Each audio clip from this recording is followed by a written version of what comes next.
friends, welcome to Physics Universe.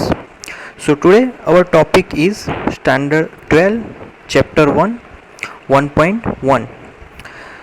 So electric charges and electric field. So first of all, to study this topic, we have to know about electric charges. So is for example, कभी कभी हम लोग कभी कोई woollen जो होता है जो हम ज़्यादातर विंटर में पहनते हैं, तो कभी कभी हम लोग किसी वूलन को अचानक से छू लेते हैं तो तुरंत करंट जैसा लगता है। दूसरा एग्जांपल अगर दूँ तो जो टीवी स्क्रीन होती है, जो पहले के, अभी तो प्लाज्मा चल रहा है बट पहले टीवी स्क्रीन जो होती थी, जो बड़े बड़े टीवी स्क्रीन रहते थे, तो स्क्रीन के आगे जब भी हम छूते थे तो स्पार्क होता था।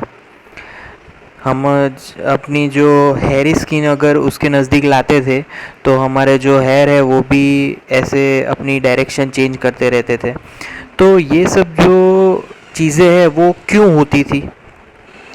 क्योंकि जो अपनी जो टीवी स्क्रीन होती है उसके आगे इलेक्ट्रिक चार्जेस एक्यूमुलेट होते हैं। अब electric charges are of two type, we know that, positive and negative. तो जो टीवी स्क्रीन थी उसके आगे इलेक्ट्रिक चार्जेस इकट्ठे हो जाते थे। जब भी हम उसे छूते थे तो तुरंत ही जो वो चार्जेस थे वो हमारी बॉडी में से पास होके चले जाते थे, इसीलिए हमें वो फीलिंग आती थी कि करंट लगा है। क्लियर?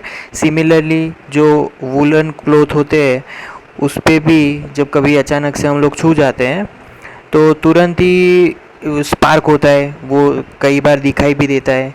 तो वो किसका एग्जांपल है कि वहाँ पे जो इलेक्ट्रिक चार्ज है वो एक्यूमुलेट हुए थे, जब हम उसे छूते थे तब वो चार्जेस हमारे बॉडी के थ्रू पास हो जाते थे, इसीलिए करंट जैसा फील होता था।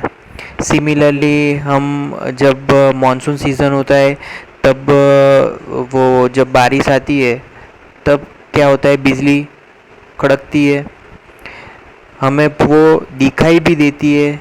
तो वो भी एक एग्जांपल है कि वहाँ पे जो इलेक्ट्रिक चार्जेस है, बहुत सारे इलेक्ट्रिक चार्जेस वहाँ पे एक्यूमुलेट होते हैं। तो ये सारे चार्जेस है वो कैसे चार्जेस है? सब रुके हुए चार्जेस है, स्टैटिक चार्जेस। वो कहीं पे भी मूव नहीं कर रहे। मूव कब हो गए? जब हम उसे टच कर लेते हैं तब वो हमारी बॉडी थ्रू पास आउट हो जाते हैं। तो छूने से पहले वो स्टैटिक थे, मतलब कि एट रेस्ट पे थे, तो इसीलिए हमने उसको नाम दिया इलेक्ट्रोस्टैटिक। क्लियर? Thank you.